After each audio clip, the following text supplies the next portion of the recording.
भैया मैं निर्दोष हूँ। मैंने भी 2.5 साल व्यतीत किया है जेल में बिना किसी कसूर के। तो बस हम ये चाहते हैं कि आप लोग मेरे लिए प्रार्थना करो कि मैं भी इस केस से बरी हो जाऊं और मेरी माताजी भी। और मैं उनका धन्यवाद करना चाहूँगी कि शायद उन्होंने जो मेरे लिए किया है उससे ज़्यादा मेरे लिए कुछ नहीं है। मेरे पास किसी का नंबर नहीं है कि हम किसी से मदद मांग सकें और इतने ज़्यादा परेशान थे। तो अब वो कहाँ से आए, उन्होंने इंटरव्यू लिया मेरा और इंटरव्यू के दौरान फिर आगे प्रक्रिया बढ़ी है। इस वक्त हमारे साथ बात करने के लिए मौजूद है चर्चित बिकरू कांड में आरोपी रही खुशी दुबे, जिन्होंने 2.5 साल से ज्यादा वक्त जेल में बिताया, लेकिन फिलहाल किसी और वजह से चर्चा में है। दरअसल एक वीडियो वायरल हो रहा है जिसमें खुशी समाजवादी पार्टी का धन्यवाद करते हुए दिखाई दे रही हैं। क्या पूरा मामला है, खुशी दुबे से खुद जानेंगे। नमस्कार, आपका एक वीडियो आया है सामने जिसमें आपने बताया है कि इलाज चल रहा है शायद आपकी माता जी का, उसके लिए सपा ने मदद करी है, उन्हें धन्यवाद भी किया है। क्या पूरा मामला है, कैसे आप जो है टच में आई समाजवादी पार्टी के और कैसे चीज़ें आगे बढ़ी? मेरा अभी कुछ दिन पहले इंटरव्यू हुआ था, तो मेरी मम्मी एडमिट थी। एकदम से सर में दर्द हुआ तो चक्कर वक्कर आए तो उन्हें एडमिट किया गया। तो पता चला बीपी बहुत ज़्यादा हाई है। तब कुछ पता नहीं था कि इतनी ज़्यादा प्रॉब्लम होगी। फिर हम लोग उनको लेकर के हैलेट पहुँचे, वहाँ पे जांच कराई गई। फिर पता चला कि उनके जो सर की नस है वो बहुत ज़्यादा फूल गई है, वो कभी भी फट सकती है। तो उनको रिफ़र कर दिया गया लोहिया में। और उन्होंने जो ऑपरेशन की फ़ीस बताई थी वो बहुत ज़्यादा थी, जो हम पे नहीं कर सकते थे।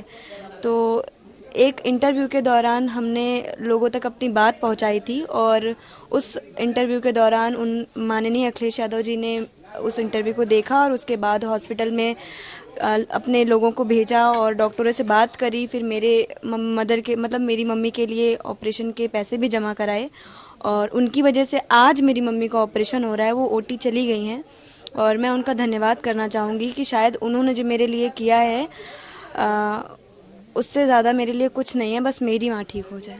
आपने बताया कि जैसे कि आर्थिक स्थिति ठीक नहीं थी, बहुत ज़्यादा कॉस्ट थी। आप भी शायद अभी वर्किंग हैं या फिर नहीं है? कौन घर में इस वक्त जो है पैसे आपके चलाता है या आय का स्रोत कौन है?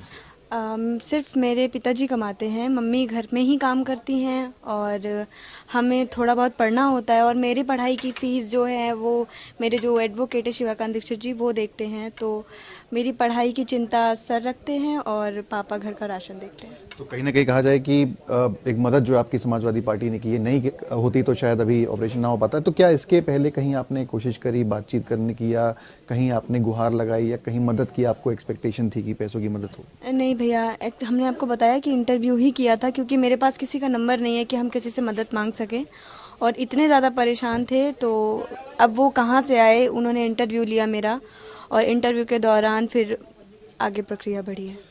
ये बताइए कि समाजवादी पार्टी जो है लगातार आपका जो है वो मुद्दा उठाती रही है और कहीं ना कहीं उसको जो ब्राह्मण पॉलिटिक्स है प्रदेश की, उसको लेकर भी वो आगे बातें करती रही है कि कहीं ना कहीं अन्याय हुआ है या इस तरीके की चीज़ें।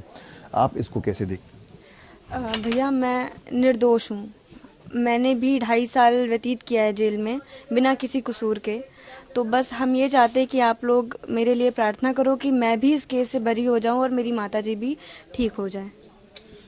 आज शायद जानकारी मिली है कि जो स्वास्थ्य मंत्री हैं ब्रजेश पाठक, वो भी हॉस्पिटल गए थे आपकी मदर से मिलने के लिए। पहली बार है जब कोई भारतीय जनता पार्टी का नेता, वो भी इतने बड़े स्तर का नेता, खुलकर समर्थन या किसी तरीके से आपके हालचाल लेने आया है। कैसे देखते हैं? हमें पता चला क्योंकि हमें कानपुर आना पड़ा था, मंडे है, सिग्नेचर करना था। तो मेरी सिस्टर ने मुझे बताया कि वहाँ पे माननीय ब्रजेश पाठक जी पहुँचे, मेरी मम्मी से मिले, उन्हें देखा। उन्होंने काफ़ी मतलब डॉक्टरों से बात करी और उन्होंने भी इस मेरे बुरे वक्त में साथ दिया। मेरी माताजी को देखने आए, तो मैं उन्हें धन्यवाद करती हूँ कि मेरे बुरे वक्त में साथ देने के लिए। कई बातें ये चल रही हैं कि समाजवादी पार्टी ने क्योंकि मदद की, तमाम तरीके से वायरल हुआ, तो इसलिए अब जो भारतीय जनता पार्टी है वो कहीं ना कहीं जा रही है ताकि चीज़ें जो हैं वो लगे कि समाजवादी पार्टी ने नहीं किया। भैया अभी मेरी मम्मी की तबीयत इतनी ख़राब है कि मैं कुछ और सोच नहीं पा रही हूँ, समझ नहीं पा रही हूँ, किसी भी चीज़ पे ध्यान नहीं दे पा रही हूँ।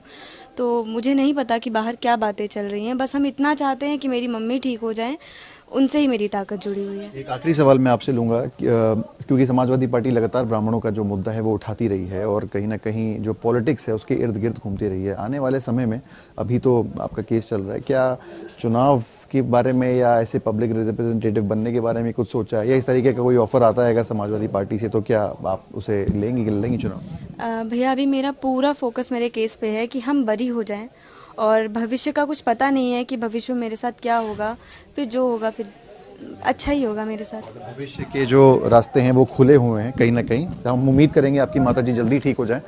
तो ये थी खुशी दुबे जो धन्यवाद कर रही है समाजवादी पार्टी का कि उन्होंने उनकी माताजी की जो ऑपरेशन के लिए जो मदद की, और साथ ही साथ धन्यवाद कर रही हैं भारतीय जनता पार्टी के स्वास्थ्य मंत्री सरकार में ब्रजेश पाठक का कि उस ऐसे समय में उनके यहाँ पहुँचे हैं और माताजी से मुलाकात करी है। चुनाव की बात पे कहीं ना कहीं फिलहाल कोई ऐसी कंफर्मेशन नहीं है, लेकिन फ्यूचर में कुछ भी हो सकता है।